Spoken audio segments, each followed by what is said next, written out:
Hello, everyone. Before I start my talk, as I'm a scientist, I would like to begin with a scientific experiment with all of you. Therefore, I would need a little bit light in the hall. And please dim this one for a second. I need to see the audience. My question to you is, how stressed did you feel within the past 7 days in average, between your professional duties, your private affairs, and the environmental challenges? I will walk you through a scale of 1 to 10. 1 means totally relaxed, and 10 means absolutely stressed, peak stress. I will count through from 1 to 10, and I ask you to raise your hands whenever you think now is the rating, the score that applies to you best. And can you please dim this for a second, because I cannot see anyone. Well, see how it goes. So, I start. How stressed were you within the past 10 days? 1. Very relaxed audience here. 2. 3. 4. Okay, gets more serious. 5. 6. 7. 8. Wow. This whole portion there. 9. And 10. Thank you, you're courageous. So, for those among you who scored 5 or higher, can you please raise your hand if you live if you live in a city larger than 100,000 inhabitants? Wow, okay. So this is going to be your talk now. Stress and the city. Now, the question is, do cities drive us mad? Do they stress us out? The answer is yes. In a way, they do. But on the other side, they're also good for us. They're also good for our emotional well-being. They provide education, all the possibilities for individual development and personal freedom. But our brains are not well designed for living in the densely and overcrowded metropolises of our world. It's quite plausible to all of us that city living is somehow associated with increased stress exposure. And it also does not need many explanations to understand that stress impacts our health and well-being. Now, can I get to the next slide? Okay, great. It's been known for a while in medicine that some of the major psychiatric diseases are more frequent in cities. For example, schizophrenia. The risk for schizophrenia is twice as high in cities than in rural environments. And it even comes with a dose-response relationship for the time someone has grown up in a large city. That means the larger the city you have spent your childhood in, the higher your risk for schizophrenia later on. And it has even been described 2 years ago in Nature that city living is a risk factor with a similar effect size as cannabis consumption for those of you who carry a genetic risk for schizophrenia. A Dutch meta-analysis from 2010, which you see here, describes the urban prevalence of common mental diseases and shows that they are more frequent in average in cities than in rural environments. That means depression, 40% higher risk in cities. Anxiety disorders, 20% higher risk in cities. But interestingly, no difference for substance abuse between urban and rural environments.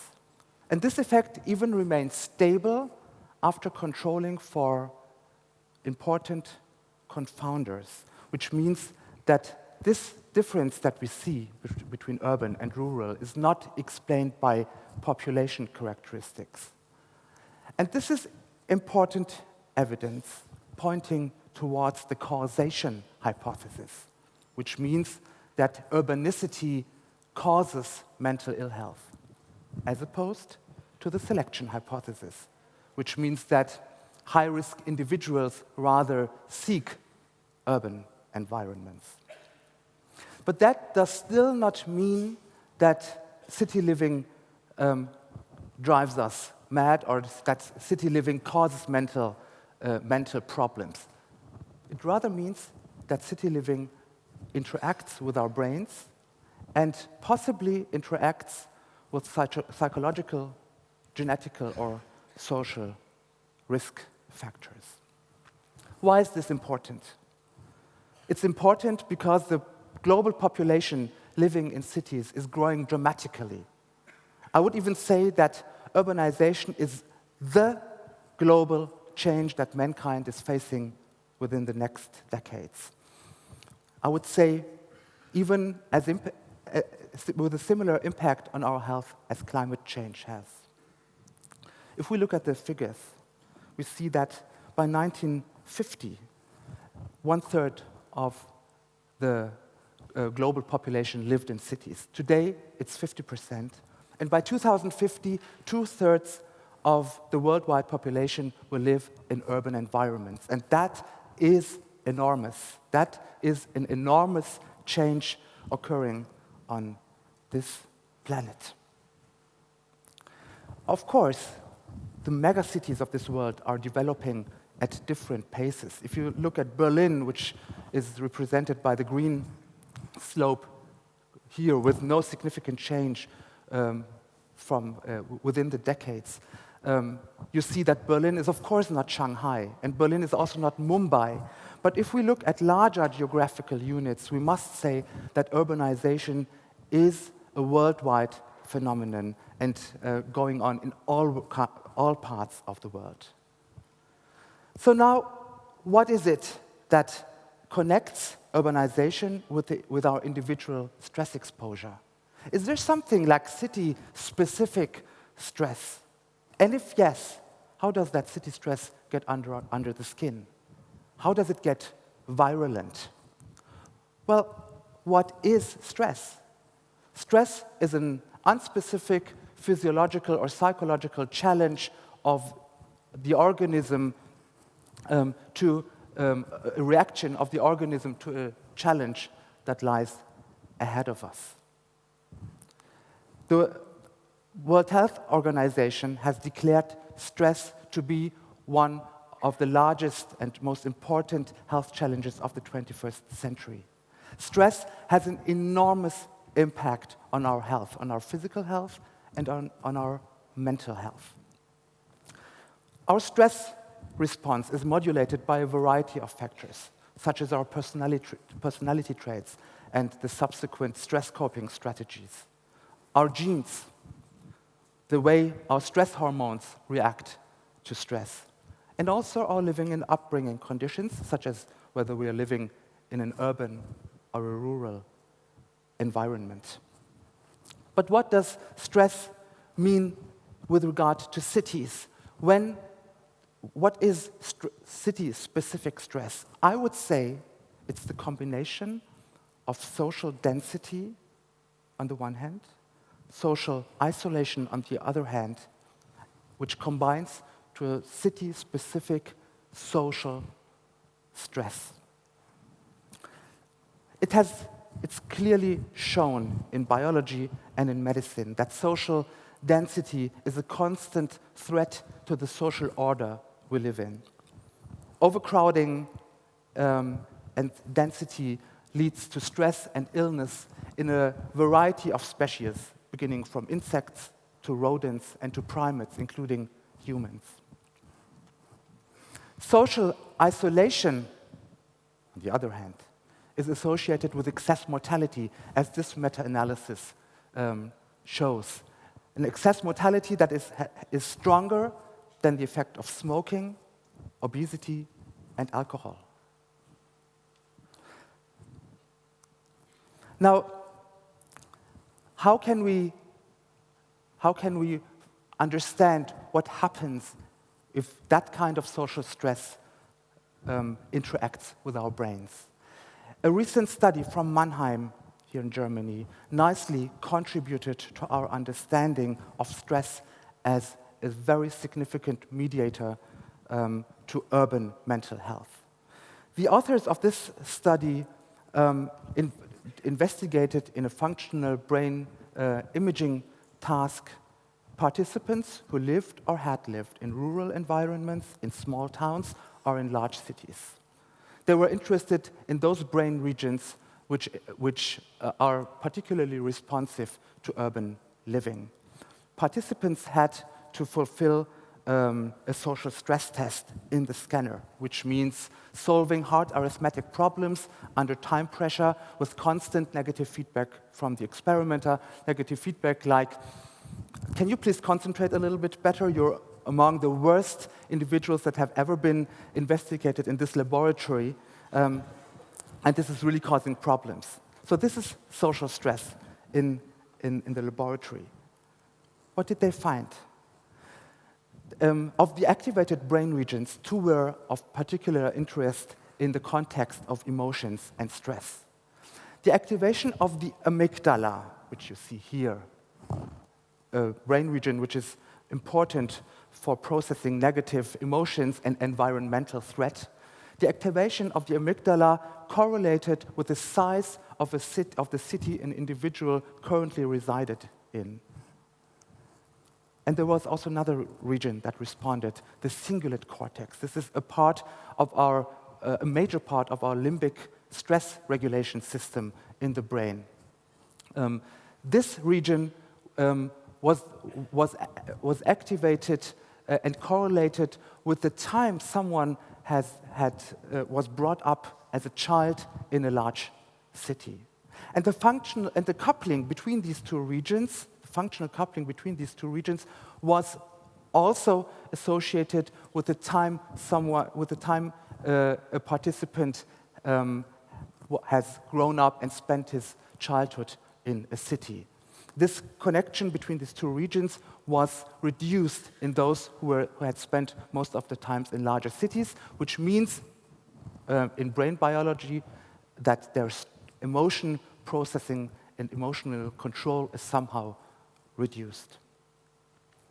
This is interesting against the converging evidence that we have that adverse environmental conditions during childhood severely impact the developing brain and lead to a higher stress vulnerability and proneness to depression as an adult. So what's the consequence of all of these? The consequence of such a study and other studies that we have in this field is not that cities cause mental illnesses per se. Let us be very aware of that. It means that city living interacts with our brains. And if we carry further genetic risks, for example, then the result can be a higher risk for a mental health problem. And why is this? Because city living affects our stress-associated emotional processing. And if we are among those who have further risk factors, then this can have a health impact. Therefore, it's extremely relevant to learn more about the inter-individual differences that city dwellers have with regard to these risk factors. We also must have more information about the different types of health-threatening stressors in the context of city living and how they translate into brain disorders. And of course, we also need more information on the very many stress protective effects that we have in cities. City dwellers have much more better general health care, much better education, better sanitation, etc. And of course, we need to have much more research on the long-term effects of city stressors on the developing brain and on which conditions, living conditions, put our kids particularly at risk in the context of city living. On the action side, what does that mean?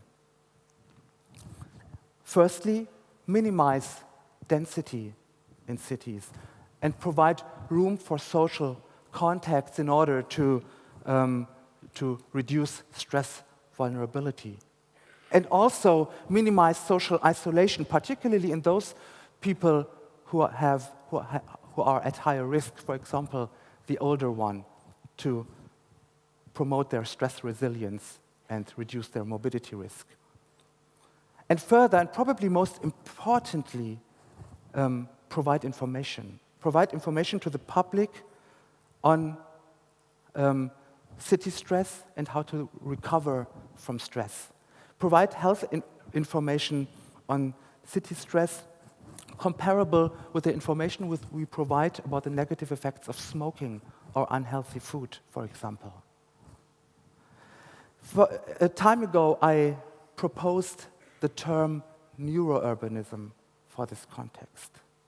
By neurourbanism, I mean a closer contact and exchange between urban planners, architecture, neuroscientists, and psychiatrists, as well as social sciences, to further and together investigate the neurobiological and psychological consequences of different modes of city living, and also to develop a common metrics that we all could share.